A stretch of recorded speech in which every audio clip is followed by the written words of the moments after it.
Hello and welcome to another Raggy's Beers, Wines and Spirits review. It's been a few days. I got the red card, so I've been off.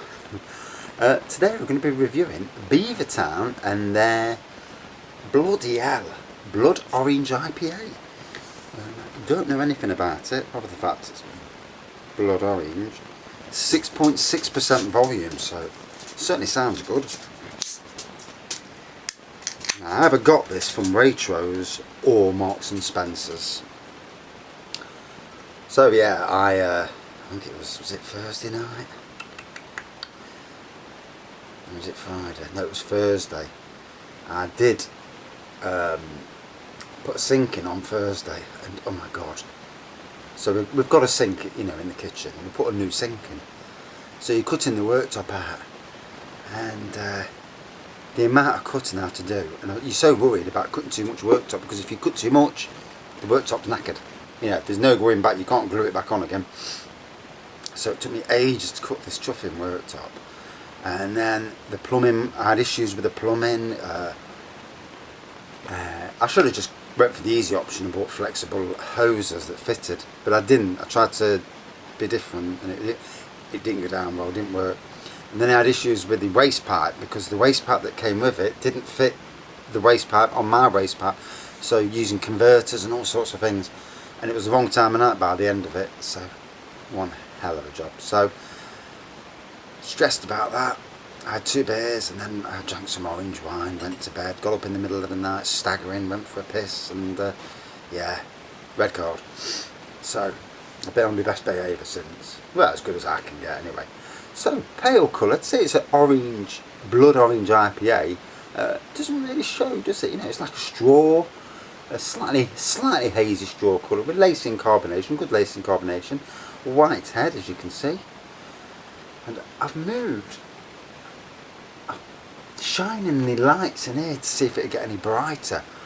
But I think I'm going to have to get better LEDs, something really bright. And then you can really see the shiny bonds.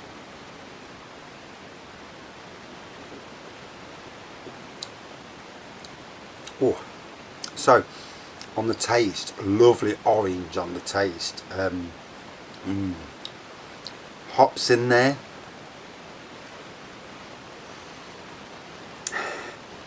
Citrus on the nose. There's a hint of orange on the nose, but definitely on the taste, the orange shines through.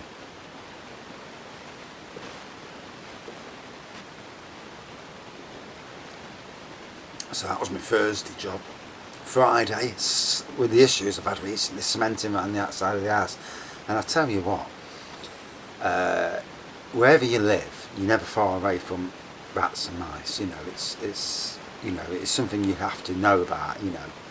Well, don't be like me, stress about it to the extent where you're drinking like a twat. But I started going around the outside of the house just to make sure. And my God, I thought there was only 1 or 2 holes, but there's little holes where, you start looking for micro holes and small holes and cementing them up, and, done it all. And then I came inside the house and started cementing. And again, you don't realise how not watertight your house is. You see little holes, you ignore them. But I tell you what, it's worth using fillers and cement if need be, to fill holes up. Then I discovered another area that I didn't know where that the underground population had been, and I've had to do some adopting there, because we raised the floor years ago, and I left this area not knowing that anything could get in or out. Never even thought about it. And obviously now I know. I've put wedge tiles in underneath. It's underneath. You don't see it. It's underneath the kitchen. But I've wedged tiles and screwed it down, and now it's airtight. But it doesn't stop me freaking out still. I don't think that's going to go out my head for a while until I know that all chances have disappeared. But if you ever do suffer with them, get mouse traps down, rat traps. Do what you can to get rid of it as quick as possible, especially if you've got them in your roof space. I mean, you've seen Ratatouille the film. That is frightening, But anyway, yeah.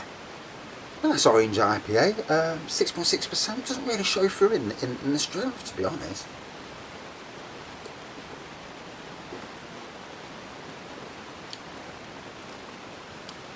First beer review since Thursday, so I did upload a few since, but yeah, I haven't done a beer review since Thursday, so we're on Sunday now, 3 days, no beer reviews.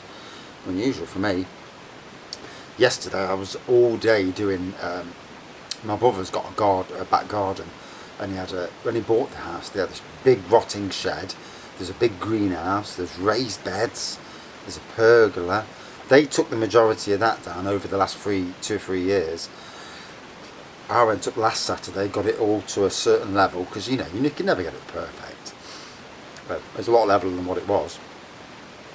And then this weekend I've gone up, put a patio down, put turf down, chippings around the outside. It looks immense, and as long as they water it, the grass will grow, and as long as they don't get anybody too heavy, the slab should be alright, fingers crossed.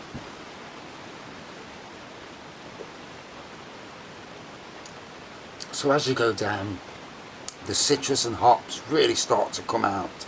So it starts off orangey, then it's more about citrus as you get down to the bottom. Still good carbonation and lacing, as you can see, because it's still retaining the head. Anything that even if you can't see it, anything that retains the head that far down has got good lacing and carbonation.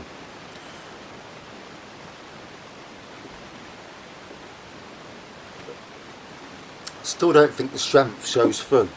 It tastes more like a 5% to me. Drink fresh, do not age. Out of 5 then. It was okay. Nice tasting beer, thoroughly nice tasting. Is it my cup of tea? I'm not so sure, 6.6% is the same as King Goblin, but King Goblin has a lot of complexities in that taste. My God, I look hazy on here. Hopefully I'm not hazy. Hopefully it's just the screen that's hazy, unless it's my eyes. Getting old. Yeah, it hasn't got the complexities of the likes of King Goblin. I use King Goblin as a reference point because it is my #1 beer. And it's a good reference point to have. You've got to have a reference point for all beers. That saying, it's a nice IPA. 6.6% doesn't taste like it. Wow. You have a few pints of that, you'd be feeling it rather heavily. So out of 5 then, I'm going to give it about a 4.1 out of 5. Yeah, it's a nice beer. Wasn't top 10 material, but like I've said many times, not every beer needs to be anywhere near top 10 material, but yeah, it was a nice beer. Would I drink it again? Yeah, I'd love to try it, on tap and in a pint glass rather than a can. I mean, the temperature in here now is very respectable, 16 degrees, so it's perfect for drinking any craft beers, really, craft lagers. And that's all for this review. Thanks for watching. See you soon.